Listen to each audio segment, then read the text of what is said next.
Man, don't you ever run up on me. Welcome to the J. Roos Theory. Want to talk about Jared Anderson last night. I thought he looked great.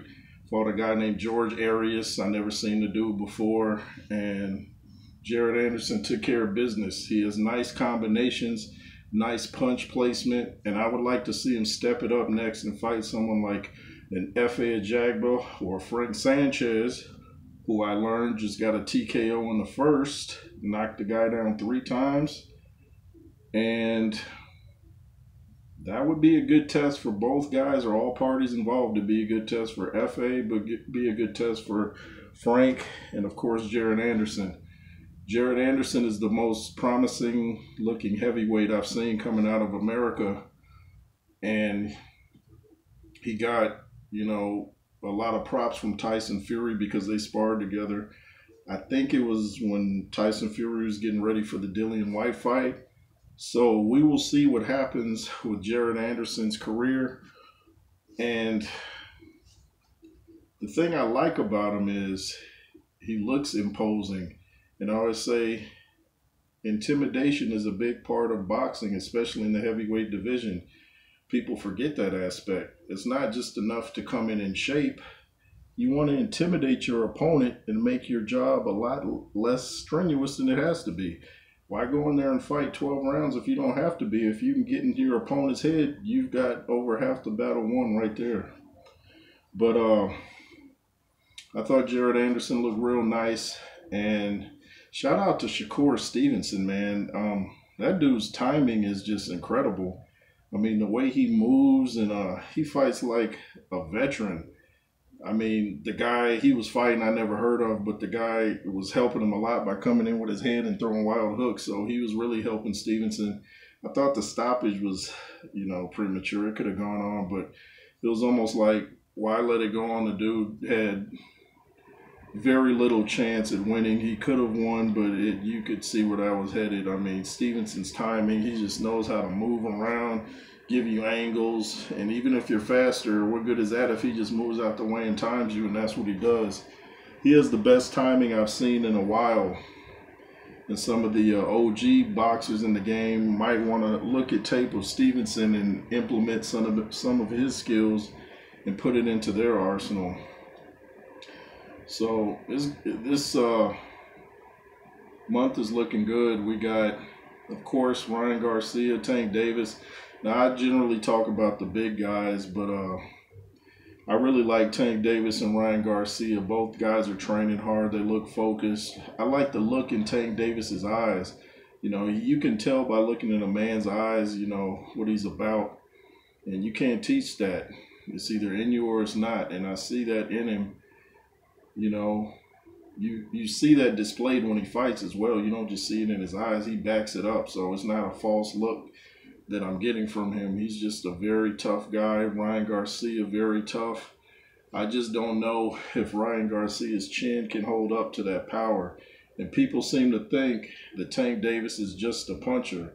The guy can box too. He has a very high ring IQ. He's been fighting since he was a little child. So he knows what he's doing in there. And he will take you out if the opportunity presents itself. Ryan Garcia as well. Very tough. Came back from a strong bout of depression. I just watched All Access episode 2. I saw the first one, and Ryan Garcia talked about how he was in a dark space, didn't want to box anymore. So shout out to him for coming back from that. A lot like Tyson Fury, you got to commend a guy from getting off the canvas emotionally, and he did in his fight too. Forget the guy's name, but he got hit pretty hard, went down, got up, and took command of the fight. So you got to give credit where credit's due to Ryan Garcia. He's got tremendous heart, and we'll see who has the biggest heart. I could be wrong. I'm picking Tank Davis in 5, but I could be wrong. But I'm very seldom wrong. But anyway, back to the big boys. I want to see Jared Anderson versus Efe Ajagba, or Jared Anderson versus Frank Sanchez. That would be a good test for all parties involved. It will show where each one's at Frank Sanchez, very dangerous boxer puncher. Jared Anderson appears to be a boxer puncher. Efe Ajagba, more just a puncher, a little bit robotic. Y'all say Anthony Joshua's robotic. Efe Ajagba is pretty robotic, but he can be effective. But if you give him angles and stuff like that, he's going to have a hard night. So he's got to implement some timing like Shakur Stevenson. He's got to implement some counters and angles and stuff like that. But who would you guys like to see Jared Anderson face next? I believe he's the most promising heavyweight coming out of the States. And stop sleeping on Jermaine Franklin. He didn't win against Joshua. He didn't technically win against Dillian White, but a lot of people say he did, even the people up in the UK. So don't sleep on Jermaine Franklin. You know, he might not be knocking people out with one punch, but what's dangerous about him is he has good stamina and he's got a tremendous chin because he took some heavy shots from AJ. And then last rounds, I think it was 10, 11, and 12. I was rewatching that. And he took some tremendous shots, and he kept his composure. So don't sleep on Jermaine Franklin. And I was thinking too about what Dillian White was talking about. How AJ pushed Franklin's head after the fight, and Dillian said something to the effect that, you know, oh, you want to fight after the bell, but you didn't show that much hunger during the fight. You did the same thing when you fought Joshua. Remember, you swung after the bell? Man, not connected, but you swung. They even pointed that out during this fight, that something similar happened in your fight with Joshua.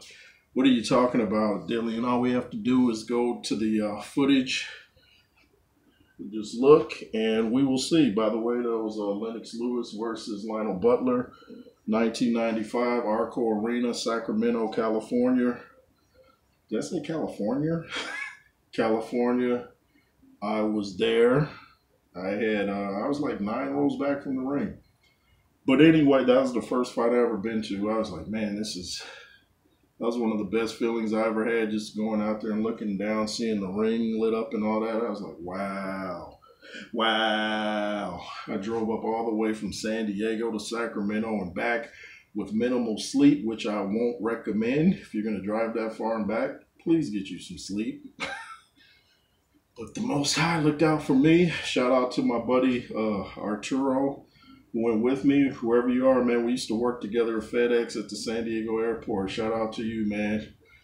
Art Flores, cool guy, knows his boxing too. You ought to start a YouTube channel if you haven't already, man. If you're seeing this, holla at me. Jonathan Roos 619 on Instagram, and you can find me on Facebook.